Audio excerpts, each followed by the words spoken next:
Kur pash videon, nuk u besoja syve. Kjo video ma vrau shpirtin. Kjo video me 2 shtaz në golem nuk është thjesht një konflikt pronësie.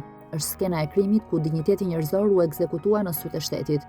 Një nënë e moshuar, me duar që i driten nga vitet dhe shenjat e dhunës që i nxihen në lëkurë, u gjen përballë 2 shtazve që nuk njohin ligj, as dinë iman, madje duken si barbarë të uritur për dhunë, që nuk kanë pasur kurrë mama, nën, gjyshe. Dhe përballë kishte punonjës policie që bënin sehir.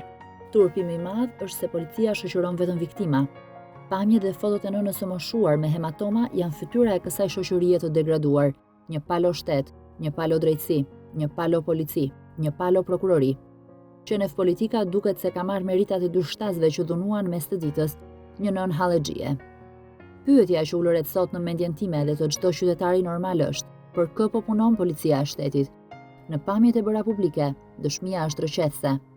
Ndërsa mafja e pronave godet pa mëshirë një grua që mund të ishte nëna apo gjyshja e secilit prej nesh, efektivet e pranishëm zgjodhen spektatorin.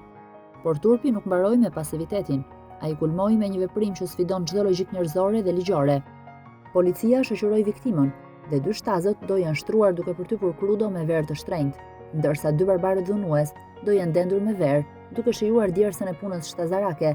E moshuara përfundoi në rajon, e pafuqishme, pa ndjenja dhe me trupin e mbuluar nga hematomat. Dhe giotina nuk ishte prej hekuri, por prej letre e korrupsioni.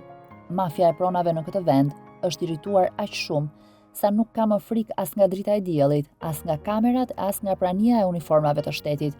Ata e dinë që në këtë tokë shpesh e drejta blihet dhe e vërteta dhunohet.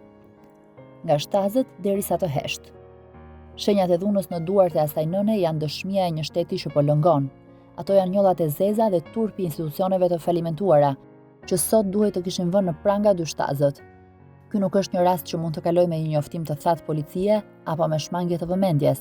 Agjencia e mbikëqyrjes policore duhet të tregoj sot kush e dha urdhrin për të shoqëruar viktimën. Prokuroria duhet të shpjegojë pse 2 shtazët nuk janë në qeli, por shëtisin të lirë duke terrorizuar një familje.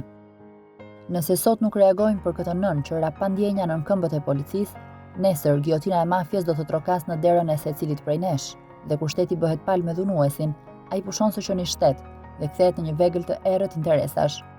Çfarë mund t'i them unë vajzës sime 13 vjeçare, pasi ka parë dhunën e 2 shtazëve mbi nënën e mjerë?